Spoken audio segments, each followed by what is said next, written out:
42 Daf Yomi time. 242 is 1442 Daf Yomi time. Makot, page 21b. And again, Makot 21, Makot Chaf Aleph is Begematria 487, which equals Yamin small, right and left. It also equals Elohei Emet, the God of truth, which also equals Ot Mem, the letter Mem.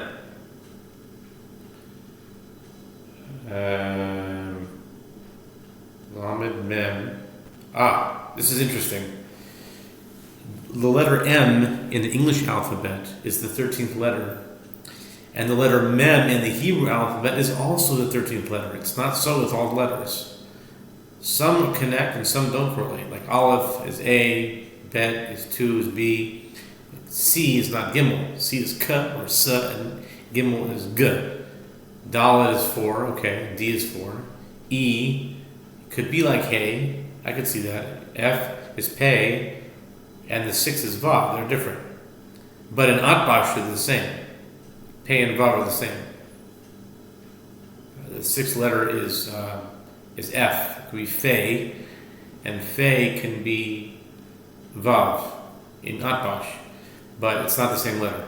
They're just substitutionary letters. J is Yud, the 10th letter, okay. 9 is I, and 9 is Tet, not the same. But when it comes to Mem, it's the 13th letter. And M is the 13th letter. Weiter, Ot Mem is 487. That idea is associated with Makot, 21. Because 21 times 21 is Emet. You know 21 squared is 441, which is equal to Emet. Ot Mem is Elohei Emet. Top of the page, Yesh Choyresh, Telem Echad, V'chayev Alav, Mishum Shmoyin Elavim. Choyresh B'shavech Ma'al, V'hen Mukadashim, V'chlein V'cheren, V'shvias V'yom, V'choy V'noz V'vezetum. Apropos, the case where one receives several sets of lashes for performing a single action, the Mishnah continues, there is one who plows a single furrow and is liable to receive lashes for violating 8 prohibitions. 8 whopping prohibitions.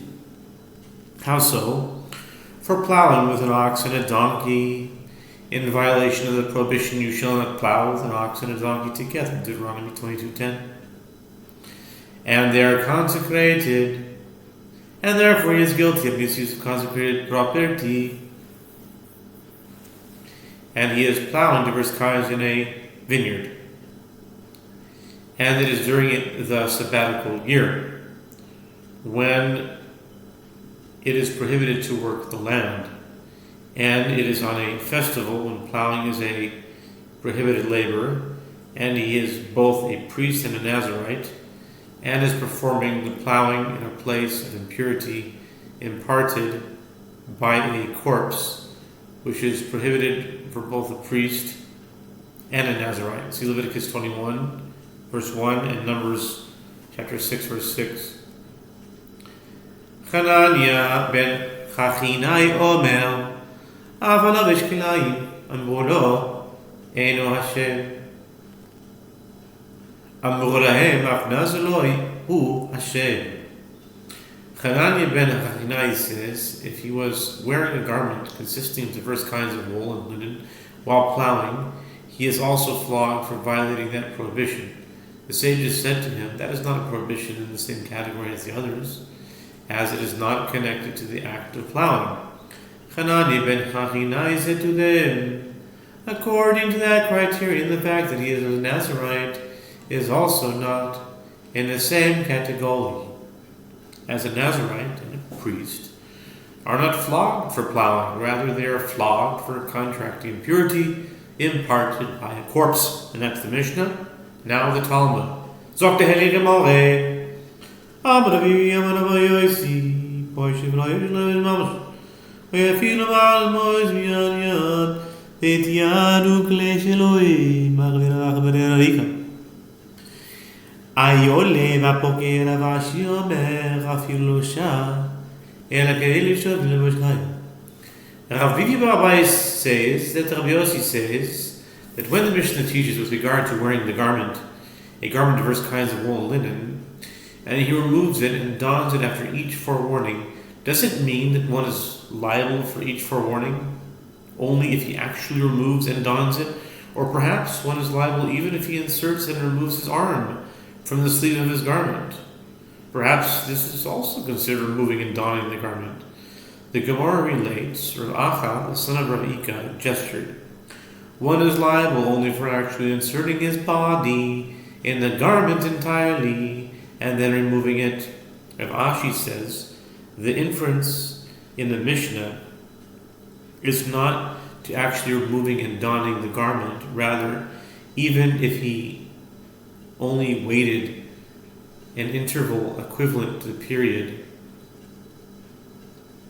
required to remove and don the garment, he is liable to receive lashes for each and every forewarning. Yesh choresh talem b'chule. Amar Rav Yanai v'chabura nimnu v'gamru. Hachofe b'klayim loke. Amar lehen Rabbi Yochanan. Lav mishnatenu hizo. Yesh choresh talem echad. V'chayav alav b'shum shmona labim. החורש בשור ובחמור והן מקודשים לכליים מחרם היי חורש דמחי בשום כליים איך משכחת לה לאו דמכסה בהדה דאזיל. The Mishnah teaches there is one who plows a single furrow and is liable to receive lashes for violating the 8 prohibitions. Rabbi Yanai says that when the sages sat in a group, their opinions were counted and they concluded one who covers seeds of diverse kinds with dirt is flogged for sowing diverse kinds. Rabbi Yochanan said to them, isn't this the halacha in our Mishnah? There is one who plows a single furrow and is liable to receive lashes for violating 8 prohibitions, including for plowing with an ox and a donkey, and they are consecrated, and he is plowing diverse kinds in a vineyard with regard to this person who plows, who is liable to receive lashes due to violating the prohibition of diverse kinds. How can you find these circumstances? Plowing a field is unrelated to sowing diverse kinds. Is it not a case where one covers the seeds with dirt in the course of his plowing as he proceeds, indicating that one who covers the seeds of diverse kinds is flogged? Amar le ilav dida lai lach chaspa mi mishkachas marganita tute marganita tute. Amar le ravla isla kishav yochanan la dikailsach gavrarba hava amina mitnitan mani Rabbi Akiva De Amar Amekayim Kalayim Eloke. Rabbi Yanai said to him, you are correct, but if I had not lifted the earthenware shard for you, would you have found the gem beneath it? It was only after I told you the halacha that you succeeded in finding the source in the Mishnah.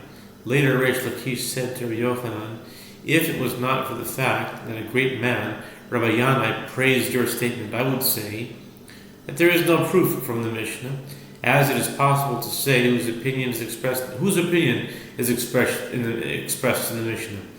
It is that of Rabbi Akiva, who says, one who maintains diverse kinds by performing actions essential to their existence is flogged.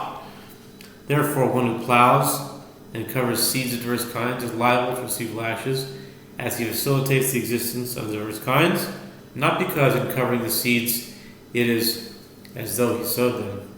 My Rabbi Akiva, Titania, Hamenakesh v'hamchape b'chlaim loke.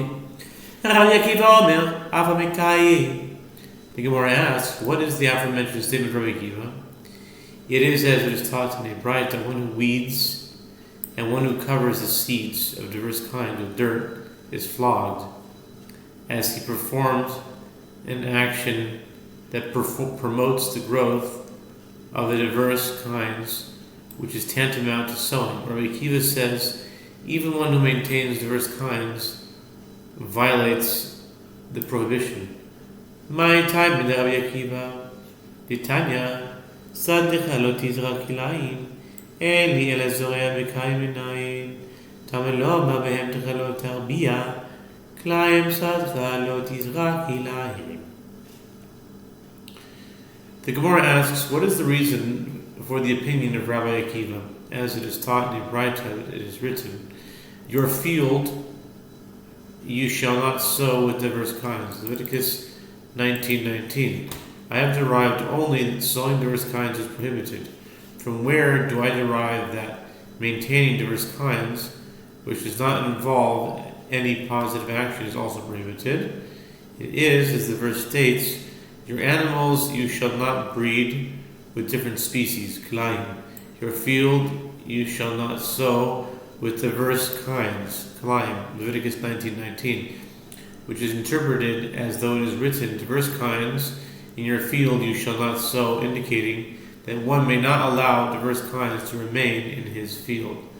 Amar le'ula Rav Nachman, Pilil keinami mishum zoeh b'yom tov, Amar le Tana v'shaya.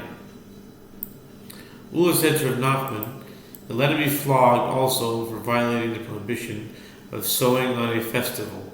Rav Nachman said to him, indeed, lashes for that prohibition could have been included in the Mishnah. The Tana taught certain prohibitions and omitted other prohibitions. Amar le Tana katani shmone v'av amad Tana v'shaya. Amar Rava yesh chiluk malachos b'Shabbos ve'en chiluk malachos b'Yom Tov. Amar le adateh. Ula said to him, the Tana taught and specifically enumerated 8 sets of lashes, and you say that he taught some and omitted some. Rava says the reason that sowing on a festival was omitted is that there is a division of laborers on Shabbat, but there is no division of laborers on a festival. On Shabbat, one who unwittingly performs several prohibited labors during one lapse of awareness is liable to bring one sin offering for each labor that he performed. On a festival, if one performs several prohibited labors, he is liable to receive only one set of lashes, as there is one prohibition against performing labor on a festival. Since the Mishnah listed plowing on the festival, it does not also list sowing on the festival. Ula said to him, that is so.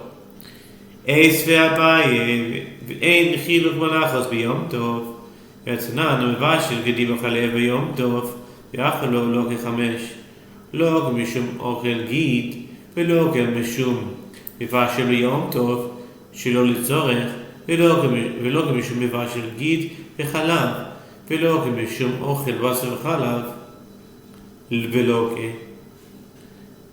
To be continued. Abaye raised an objection to the opinion of Rava. And is there no division of labors on the festival? But didn't we learn in a Braita, one who cooks a sciatic nerve in milk,